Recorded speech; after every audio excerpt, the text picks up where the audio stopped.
Welcome to Aging Well, Loretto's podcast designed to help you and your families be empowered with the tools, resources, and support you need to help your loved one age well. I'm Julie Sheedy. I'm the Chief Marketing and Engagement Officer for Loretto, a large nonprofit healthcare system here in central New York focused on the needs of older adults. Today, we're talking about what to do when you've recognized that there's a need for a parent or a loved one that they need some level of additional care, but they really are insistent that they want to remain in their home, whether it's you need to improve their environment for safety reasons or you know that they need some additional level of care. How do you approach that conversation and what can you do first? And today's guest is going to take us through some of those stages of how to know that there's an issue or a need for care, what safety things you can do right away in the home to make sure they're protected. How do you engage when you might live apart or across the country, but need to make sure that they're taken care of? And then how do you look at what's in the community to really put services around them as their needs changed? I'm excited to have this conversation. I have this conversation all the time with my friends and know that there are options out there, and it's a process that we want to be your partner in.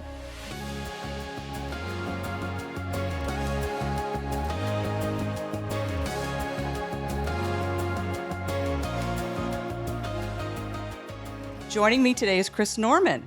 Chris is a board-certified geriatric nurse practitioner and a holistic nurse, and he is the Associate Medical Director and Director of Educational Programming and Research for PayCNY Loretto's Community Program. So, Chris, I'm thrilled to be here with you today on our inaugural video podcast. Thanks for joining us. Julie, it's a genuine pleasure to be here. Thank you. And what a cool spot we've got today. Isn't this fun? This is awesome. It's going to be great.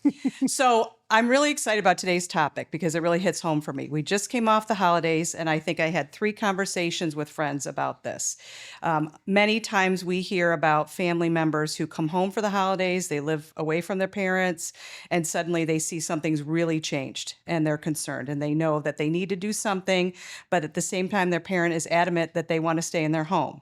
So today we're really going to talk about, what are those things that we can do to advise families to kind of go through the steps in the journey? Just even starting with, what is it that is that first step, or what are you looking for to say, yes, I need to do something here. I'm just not sure what. Sure.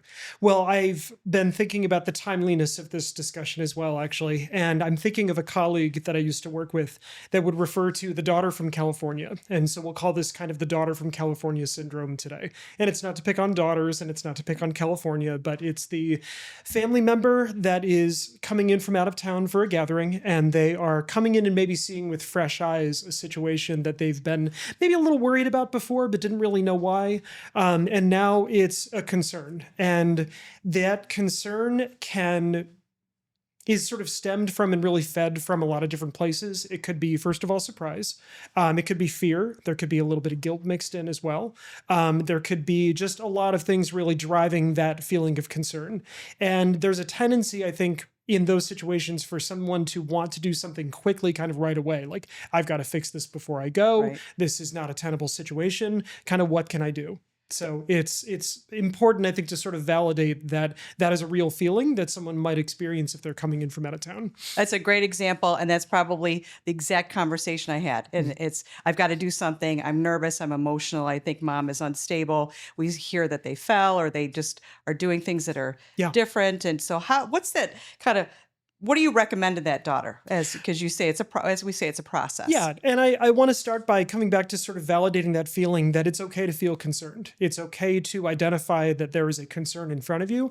And I encourage people to kind of lean into that concern a little bit and then give it legs. Because when you're concerned, when you're worried, then you're not always engaging every part of your brain. But if you stop and take a deep breath and think, okay, what are some of the things that I'm seeing that are actually a concern right now? So you're using your 5 senses. You're looking around the room and you're looking at kind of the state of the place. What does it look like? Mm-hmm. Does it look like the house has been pretty well kept up? Or does it look like things are sort of falling into disrepair? Are there any smells or kind of oddness that is sort of coming across in that regard? Is it looking like your parent or your loved one is gravitating to just a couple of rooms of the house? And what's the sort of the state of those rooms? Mm-hmm. Are things being put away, or are things in more accessible condition, sort of things left on the counter? There's piles, there's stacks, maybe there's clutter. I think that's great. I had a friend who said, I came home and all the dishes were stacked on the counter and in the sink. And my mom was always an organized person and on us to wash the dishes. So that was really one of those early indicators to me. Yeah, and that's so that can be a real tangible thing that you can see to say, okay, this is something I can actually put on a list of concerns that I've got. Like, here's the evidence for that exactly. And I think in that, and sort of leaning into that further, in that moment, you can kind of look around and say, okay, what are some of the lower hanging fruit things that I can do here? Right. Are there extension cords, that can be maybe sort of tucked away a little bit? Are there rugs that could be tacked down a little bit? Maybe there's, some fall risk things that you might look around and see. Can the furniture just be spaced around differently to be able to create some more clear paths between the bathroom and the bedroom and the kitchen, or things like that? It's these lower hanging fruit things that maybe you can do with your loved one's consent. I want to say that too, and kind of come back to how you can to sort of approach these conversations a little better with the loved one too. I think that's an important point. I know that's some of the things I even said to friends right out of the gate is, how are the railings on the stairs? Does mom or dad have to climb up and down a stairs? Do you have a lot of throw rugs in the hallway? And Where's the laundry, for example? Yeah, Great is point. it in the basement? Is it somewhere where it's really not accessible? Is that why the laundry's piling up a bit? Yeah, certainly. And I had a friend who actually went to that next step and moved a bed downstairs and Yeah. created a bedroom downstairs, so mom wasn't going up and down so much. Great point. So from there, and you made a point about autonomy. You know, I think what's hard is, and I've gone through this with my own parents, you want to be the rescuer, you want to be helping them, but it's important to remember they're still adults of sound mind. You're parenting your parents, so to speak, but Yes. that piece of autonomy, maybe speak to that a little bit, how you Absolutely. navigate that, because it's a delicate balance. That is such an important piece, because I think there's a tendency when you've got a shorter time frame, you've got a flight to catch, all of these things, you've got a, sort of a set couple of days that you're going to be at the place, but really to sort of stop and take a deep breath and remember that none of this happened overnight for the most part. Rarely, or not rarely, but there are some situations where something really significant happens. There's a fall, there's something to that effect, and there's a hospitalization, and things sort of go differently. But in a lot of cases, it's these concerns that have been sort of piling up for a little bit, as we just talked about. So taking a deep breath, recognizing that aging to this point has been a journey, to say the least. It's not something that happened overnight, and probably you're not going to fix it overnight as well, actually. So in a quieter moment, being able to sit down with your loved one and start saying, using some I statements and saying, mom, dad, loved one, I am noticing that things are a little different around the house. I am seeing that there are some things that I'm a little concerned about. So you'll notice that I'm using a lot of I statements. I'm not using a lot of accusational, like, you're doing this and you're not doing that, and this is terrible, because that's going to shut things down real quick. Right. Try that with a child, it's not going to work super well. Try it with a parent, it's not going to work super well either for most people. Right. So sitting down and really talking with your loved one, maybe for the first time, about what independence really looks like. Because chances are, if you open the door to that conversation, the loved one might actually say, you know what, I haven't been feeling great about this for a little while. I've been thinking about maybe a smaller place would be a little bit more feasible for me. Or it just doesn't feel the same because, you're out of town and, my spouse has maybe passed away, and maybe they're looking for a change. Maybe they're looking for something different, but they don't know how to open up that conversation. So if you do, you can talk about what independence really looks like. Does it involve being in the house? Is it maybe a smaller place, an apartment, or sort of a different sort of group living community kind of situation? And then saying, really, how can I help? Is it finding a new place? Is it maybe, identifying some things around the house to kind of streamline and kind of edit the place a little bit, with safety as sort of the top in mind with that? I like that. And I think there's also a piece of it that's, again, it's a delicate balance. If mom and dad are still both there, how do you have the conversation with maybe the other able-bodied parent that Sure. is in a little bit of a caregiver mode, who's going to Yep. be sensitive to protecting their spouse, Yes. but at the same time might be feeling that angst and worry, Yes. and easing into that to say, dad, how can I help you, or mom, Yeah. what can we do to help mom or dad together? And it gets so challenging because at the end of the day, we can talk sort of in these generalities, but really the person's individual situation is theirs. And as the family member, that dynamic probably better than anybody. And being able to maneuver around that can be tricky, to say the least sometimes. Right.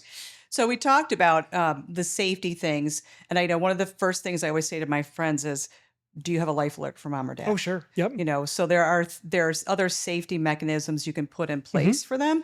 But then let's say you've ruled all those things out or you've gone to those steps and now you know that there's another level of Hmm. help needed, whether it's home care or Sure. monitoring of medications, especially if the spouse is on their own. Sure. So there are community-based programs, and I know Yes. we talk a lot about what programs like PACE or even home care offer, Hmm. and they're hard to understand or get your head around. So let's Absolutely. talk a Sure. little bit more about what's out there. Yeah, I want to come back to PACE in a second, because when I think about these conversations, there's sort of two buckets with caregiving. There's formal caregiving, which is what we think of when we're kind of paying somebody for something, or it's a benefit that the insurance might afford somebody, or it's otherwise sort of a more kind of formal process with that. And then there's informal caregiving as well, actually, which is the friends, the families, the neighbors, Mhm. things like that. So some of the formal things could be something like Meals on Wheels, or like an in-home meal delivery service, something like Instacart. I'm not sponsored by any of these things, but just saying, they But are great point. they are Yes. delivery sort of Mhm. points as far as that goes.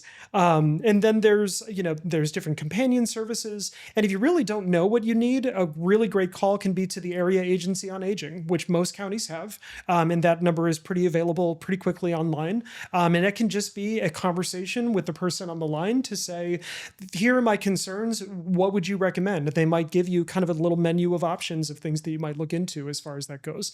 Some of them are on sliding scales. Some of them might be prohibitively expensive, and you can find sort of the best menu of options for yourself with that. I think that's a great recommendation because I know often the immediate fear as soon as I start talking about this with somebody is how are we going to afford to do it? It's very Yes. expensive, but I Yes. think we try to reassure families that there's care at all levels that's out there. Absolutely. And another piece with that too, a comment that I get often is, well, I don't want someone coming into the house that I don't know. So that can be Right. a big stumbling block with some of the formal caregiver services. So with informal caregiver services, I often think these are sort of the most overlooked pieces in some regards, because when you talk with the neighbors, when you talk with maybe the church parishioners or sort of other people that Hmm. have known the person personally for a little while, they've often noticed these concerns as well, which is first of all validating for your concern that you're Right. kind of operating under with this.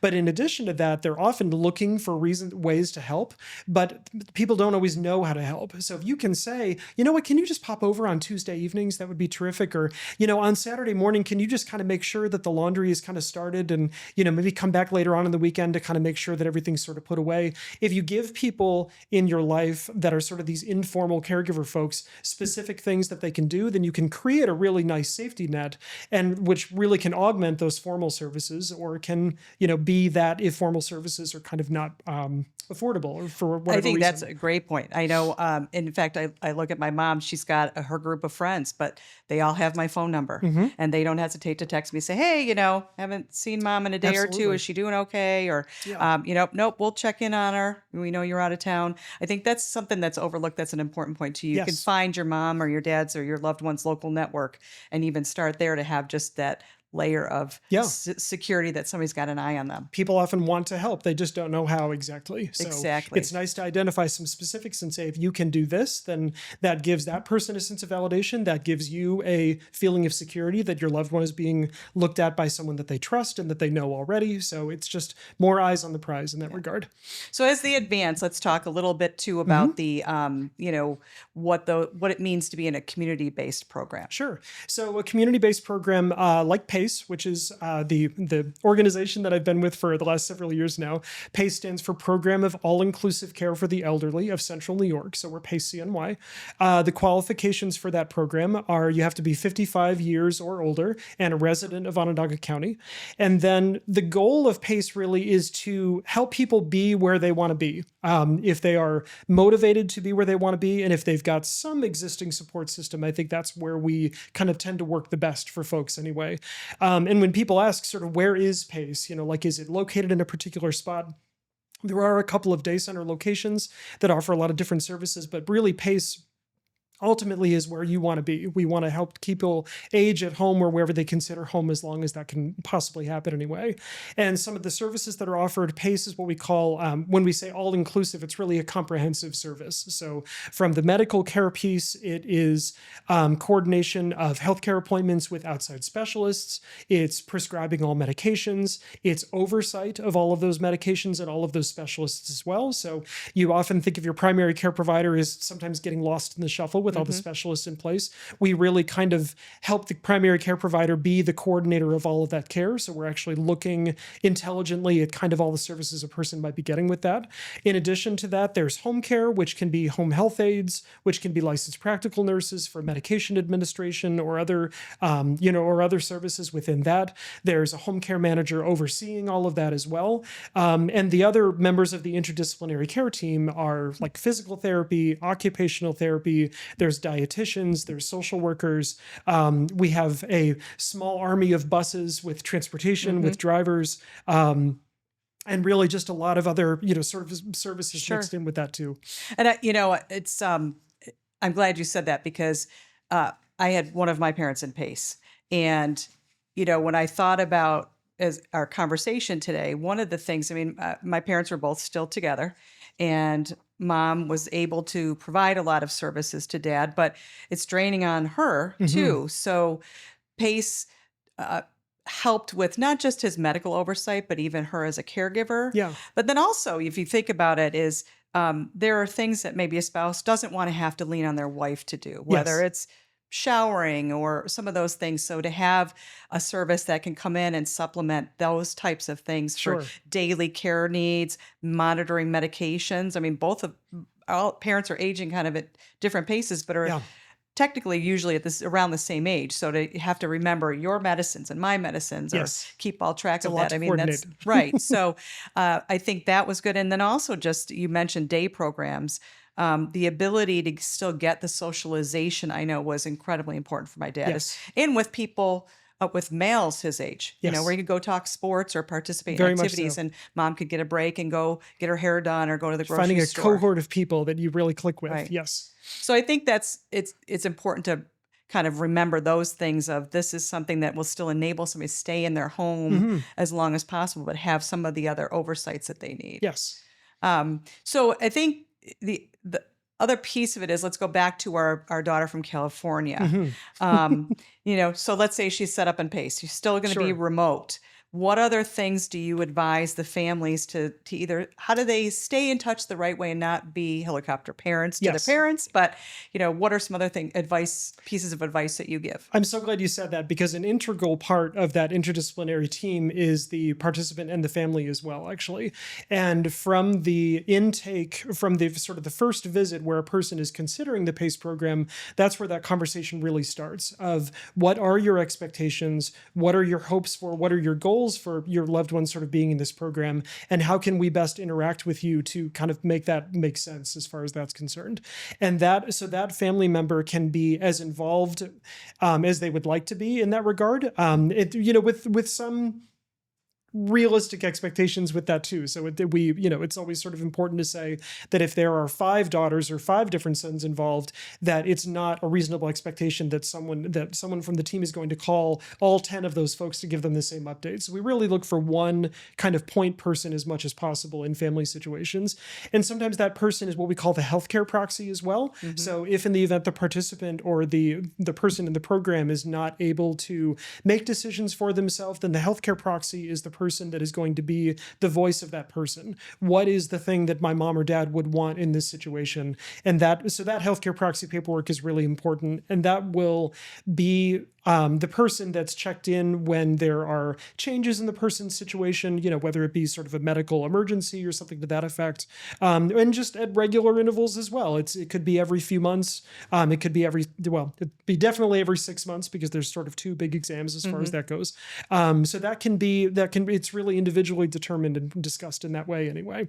The one thing I want to make sure that we get across, though, too, is that PACE is not a social day program. Correct. It's not just a companion service. This is, we talk about this is for someone who might have been required to have skilled nursing or be at a certain Yes. level of need. So there's a qualification process. And maybe you Yes. could speak a little bit to just the basic steps and also just an example of what does the ideal candidate look like, or who Sure. are some of the people that have been through your program? Yeah, boy, that's a big one because there's so many individuals as far as that goes, and the program's been around for decades. But the with the intake process, so there's a screening that's done, and it looks at a person's cognition, so their thinking and behavior, and kind of what that looks like at a baseline level, as we say. The person's function, how well do they get around? Are they still driving? Do they use any kind of assistive device like a walker or a wheelchair? Or maybe they're primarily, sort of bound to a bed for some reason because they don't have functionality in that way. So there's really a comprehensive look at the person and kind of what they need. So that can really range the gamut of a lot of different situations anyway. It's a And process that takes time because I it think that's is. the other thing. It's going to take, there's an assessment process. We enroll Yes. once a month. So just to set expectations for Oh, yes. families that you will want to be prepared for this, and it's a planning process. Yes, and I'm glad you mentioned that too, because it's a unique program in that we provide the care and we pay for the care as well. So we sort of function as the in-person's insurance program. And a lot of people might think, well, they're only going to enroll once or twice a year, but we actually have new enrollees on the first of every single month, actually. So it is a Perfect. rolling admissions process. So it's not like you can miss a deadline in that regard. And the reason it's once a month and kind of not more frequently than that is because it is a lot of conversation. It's a lot of communication with the loved ones. It's looking at kind of the current financial picture and what that looks like. Most of our people are Medicare and Medicaid eligible. So they have sort of reached that level where they are entitled to those benefits. There's a few people that private pay, but most are kind of Medicare and Medicaid eligible. And if anyone's navigated those systems, they take a little time to kind of dive into a little Right, bit. right. And then, so what is that? That you give me a couple of examples of kind of the day in the life of a PACE participant. Yeah, so I thought of two. There's hundreds. PACE has been around for decades, so I think there's a lot of success stories out there. But two that I think of is one woman that was living by herself in an apartment, and her husband had died several years ago, and she had not much of a friend group, and she had a couple of neighbors that would check on her. They had a system where that's how they would check on her. What the neighbors didn't know was that was the only support system that she had in place with that. She had a son that lived out of town, and one day she fell, and those neighbors were on vacation, and that was a situation where she ended up in a pretty significant medical situation. She was hospitalized and then an extended rehab stay at a rehab facility. And then when she was discharged, she had PACE support. And she was discharged to an assisted living facility. And then within that, we were able to really put in some layers of support, actually. So she never had a comparable event ever again, actually, that led to a situation like that. Okay. And she ended up dying comfortably in that apartment, actually, which was very much her preference. Okay. And then the other situation that I think of is an older gentleman that was living in the community with his wife. They had a private home, and he had developed Alzheimer's disease several years before. And by the time that we had met him, he was quite advanced with that Alzheimer's disease. There were a lot of behavioral concerns. There was occasional violence. And the wife was just trying to do everything. Kids lived out of state as well. They were trying the best they could to kind of manage from afar, with some successes, but with a lot of support that was really needed. Right. So she ended up looking into the PACE program, and that older gentleman was able to come to our day center 5 days a week. Because that was the individualized care plan that they were able to work out. We were able to get him some socialization. We were able to give her a break. We were able to offer some levels of support as well. He was able to stay in their home as well with the home care that we had layered in on top of the day center access.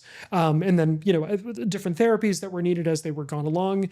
We were able to streamline the medications, and that actually took care of some of the behaviors as well to some extent, which was a pretty good success story. And he ultimately ended up dying in his home where he wanted to be as well, actually. So those are two stories that come to mind that kind of outline the planning piece that goes into it, the layers of support, and just ultimately it's not one person's responsibility for all this. It's really a community effort.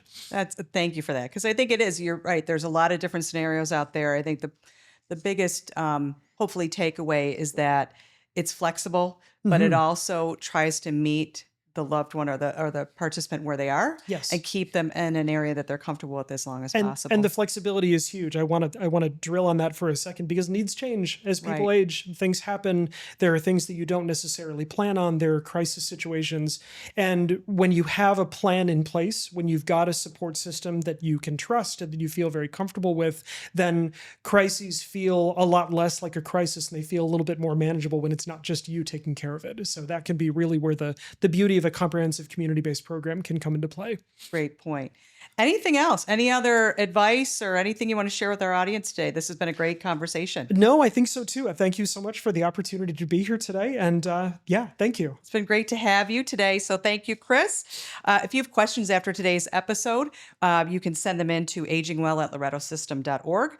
We also have a home safety checklist, which is a great starting point if you've just got off of the holidays and you want to take that first step, and it should help guide you through the things that Chris talked about today to look for. That's on our website at lorettocny.org/agingwell. Thank you, and we'll talk to you next month.